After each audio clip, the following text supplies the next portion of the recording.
L'invité politique de Guillaume Durand sur Radio Classique et Paris Première. Bienvenue, l'ouvrage d'Astrid de Vilaine et Marie Labat, Philippe Ier, que voici, on en parle dans l'opinion de ce matin, et qui dit que finalement, vous allez voir comment ça tourne après 2017 si Marine Le Pen n'emporte pas cette présidentielle, vous pourriez ne pas rester au Front National. C'est vrai ces propos qui vous sont attribués en privé ? Non, d'ailleurs, c'est amusant parce que c'est selon des propos privés tenus il y a plusieurs mois, rapportés à telle agence, l'AFP, je crois. Enfin, tout cela, tout cela est inventé, mais bon, écoutez, ça fait partie du jeu, non ? Ça veut dire qu'il y a à l'intérieur du Front National actuel des gens qui veulent se débarrasser de Florent Philippe. Non, je crois pas du tout, non. Je crois que tout le monde veut la victoire de Marine Le Pen, mais tout le monde a aussi compris qu'on était en élection présidentielle et que donc les petites manœuvres à quelques semaines de l'élection présidentielle seraient monnaie courante. Non, tout le monde est uni, tout le monde a démenti d'ailleurs tout ce qui avait été dit hier. Et vous le démentez formellement ce matin, vous ? Et bien sûr que je dément formellement. C'est-à-dire que vous resterez après 2017, quoi qu'il arrive ? Oui, pourquoi voudriez-vous que je parte ? Non, mais je vous pose la question. Moi, je me bats pour mes idées, pour la France, et je souhaite la victoire de Marine Le Pen, et je vais d'autant plus rester qu'on aura du travail, puisque Marine Le Pen sera à l'Élysée. Donc on aura beaucoup de choses à faire. Est-ce que vous considérez que le candidat, dans la séquence que nous sommes en train de vivre, qui a le plus de chances d'être face à vous, donc au deuxième tour, si ces deux hypothèses se confirment, c'est Emmanuel Macron ?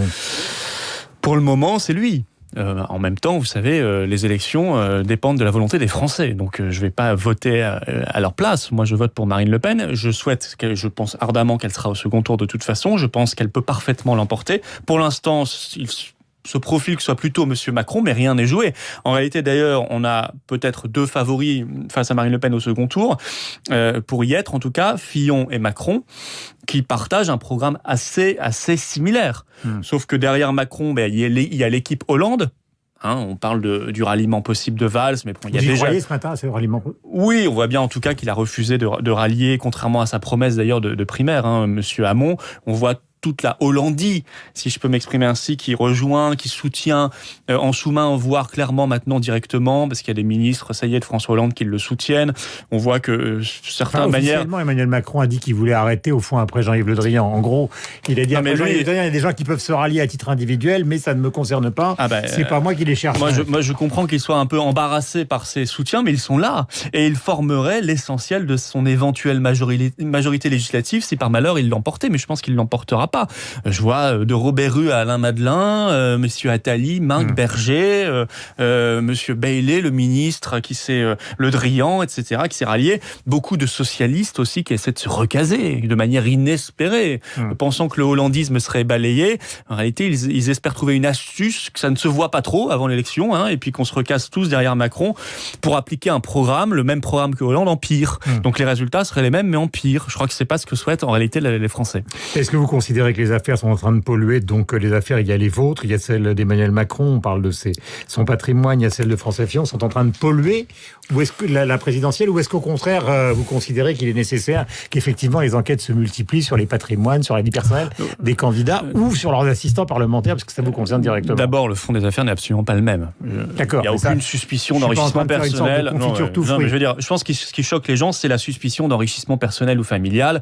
On l'a vu chez Fillon. J'ai vu cette enquête, enfin, qui va peut-être être déclenchée concernant le patrimoine de Monsieur Macron. Je rappelle qu'il a gagné 3 millions d'euros chez Rothschild. Un an plus tard, il déclare un patrimoine inférieur à la moyenne des Français. Bon, je dis pas que c'est illégal, moi j'en sais rien, mais en tout cas ça mérite qu'on s'y interroge. Il y a beaucoup d'autres choses d'ailleurs chez Monsieur Macron. Il y a eu cette affaire de Las Vegas qui a été rapidement balayée. Enfin, tout cela est quand même est dans le débat. Maintenant, est-ce que ça doit être le cœur de l'élection présidentielle? Non. Un peu l'affaire de Las Vegas dont vous parlez, c'est une histoire donc d'attribution à Havas. Oui, d'un possible délit de favoritisme. Ouais. Bon, mais concernant son patrimoine, il l'a dit, c'est la fiscalité. Ah, le pauvre. Alors attendez, là, non, mais ça mérite qu'on s'y attarde. Effectivement, il a dit, à partir du moment où je n'étais plus banquier d'affaires, mes revenus ont baissé, on veut bien le croire, mais il gagnait quand même encore confortablement sa vie. Il gagnait aux alentours de 10 000 euros à l'Élysée, voilà. Il était fiscalisé. Donc très confortablement. Il était fiscalisé sur, effectivement... Alors, d'abord, il veut peut-être faire pleurer dans les chaumières, mais on ne va pas pleurer sur un banquier d'affaires. Ou deux, ça signifie qu'il est très mauvais gestionnaire. Parce que les impôts, ça se prévoit. Donc, est-ce qu'on va confier les clés de la Maison France à quelqu'un qui n'est même pas capable de gérer son propre patrimoine et sa propre gestion des affaires privées ? Je veux dire, non, mais ça pose... Ou alors, il y a autre chose. Et à ce moment-là, l'enquête nous le dira éventuellement. Mais je veux dire, l'explication qu'il a donnée montre qu'il est un très, très mauvais gestionnaire. Il le serait donc... On l'a vu d'ailleurs à Bercy, quand il était ministre de Hollande. Il avait également été très mauvais gestionnaire des affaires économiques de la France. Maintenant, est-ce que ça doit être le cœur de la campagne présidentielle ? Non.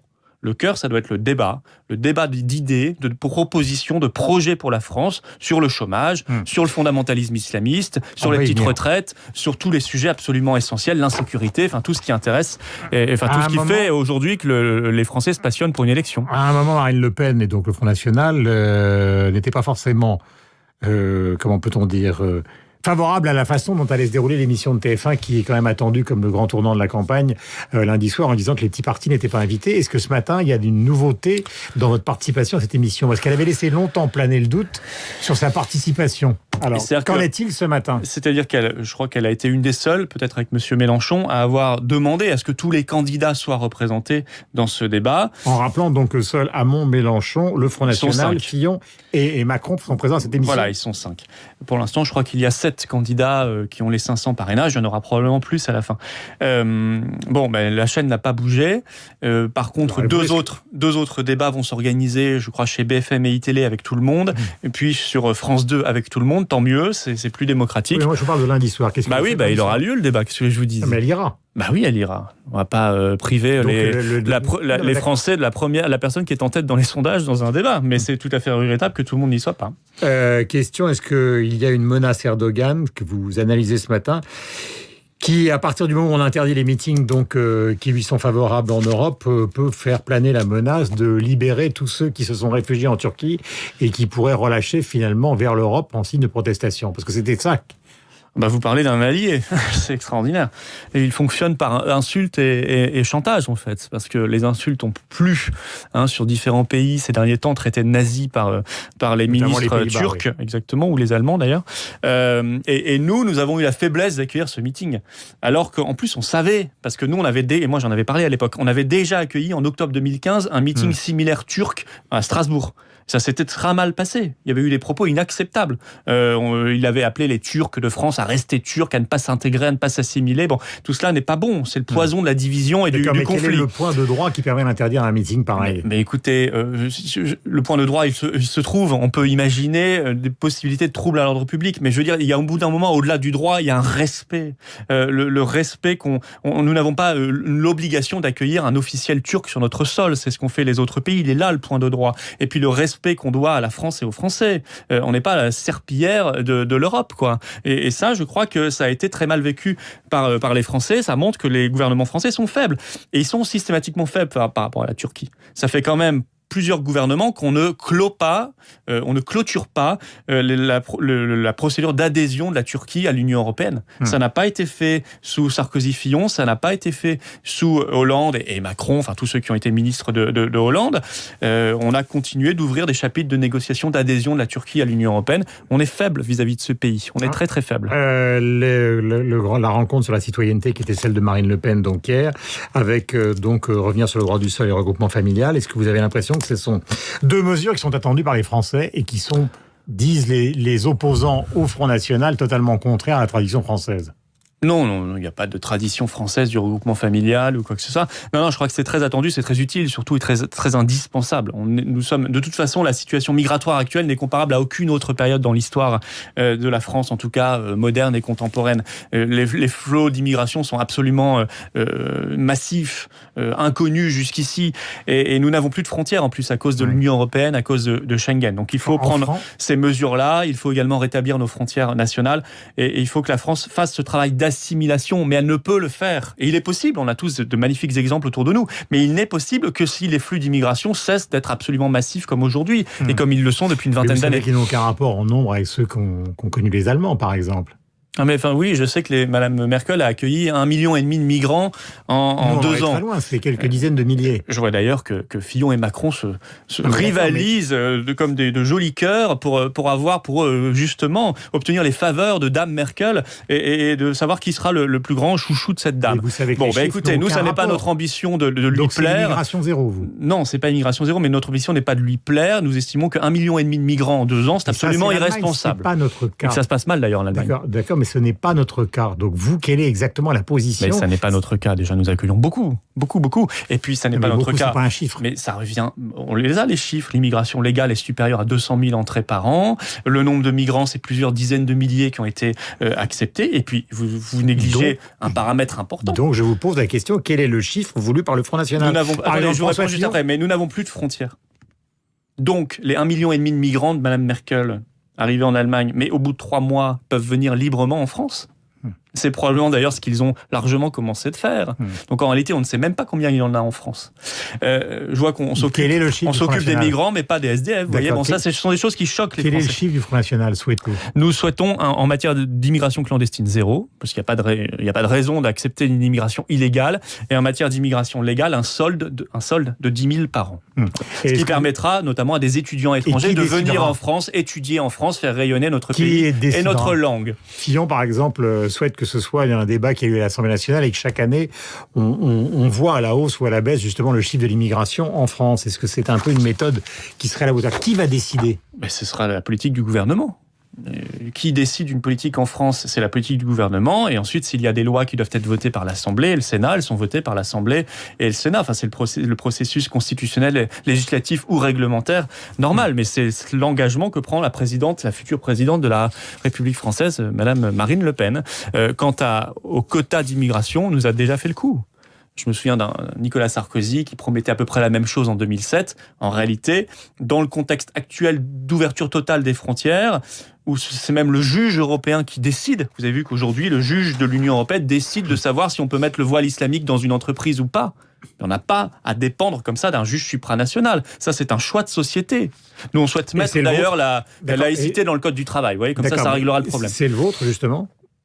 Et vous parlez de la laïcité dans le Code du travail, ça veut dire que le voile dans les entreprises, vous l'interdirez? Mais nous, on souhaite interdire les signes religieux ostensibles. Il n'y a pas que le voile, mais les signes religieux ostensibles, notamment dans le monde de l'entreprise, pour régler les problèmes. Parce qu'il y a beaucoup de chefs d'entreprise aujourd'hui confrontés à ces demandes communautaristes, à ces demandes politico-religieuses qui ne savent plus gérer parce qu'ils sont abandonnés. De la même manière qu'il y a une vingtaine d'années, les proviseurs et les professeurs se sentaient abandonnés parce qu'il n'y avait pas encore la loi de 2004 sur l'interdiction des signes religieux ostensibles à l'école. Et cette loi a été utile. Florian Philippot était l'invité politique de la matinale ce matin. Je voudrais qu'on passe à l'élection classique, puisque vous savez qu'en marge de l'élection présidentielle et les élections concernant la musique classique, je sais que pour certains, on va considérer qu'on passe un peu du coq à l'âne. Voici votre choix, c'est Tchaïkovski, le premier mouvement du concerto pour violon, et j'aurai une dernière question après.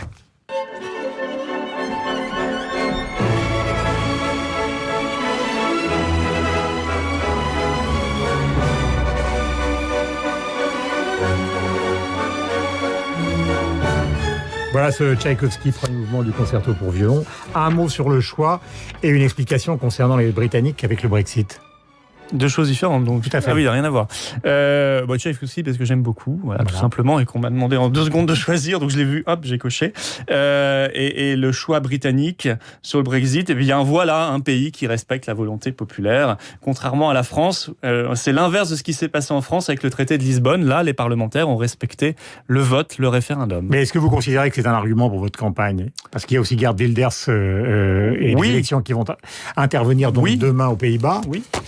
Bien sûr. Le Brexit devait être l'apocalypse, selon les experts autoproclamés qui nous disent la même chose aujourd'hui sur la sortie de la France de l'Union européenne ou de l'euro. Et ça se passe exactement à l'inverse. Ça se passe très bien. Aujourd'hui, le Royaume-Uni est le pays qui a le plus de croissance dans le G7 et qui attire des sièges sociaux d'entreprise. Mais écoutez, c'est formidable la liberté. On ne doit pas s'en priver. La majorité de Theresa May n'a pas le même programme que vous. Non, mais May, j'ai vu, souhaite le patriotisme économique, souhaite l'État stratège et souhaite diviser par 3 l'immigration légale. Elle a d'ailleurs déjà commencé de réduire assez fortement l'immigration. Mais en matière économique, elle n'a pas le même programme.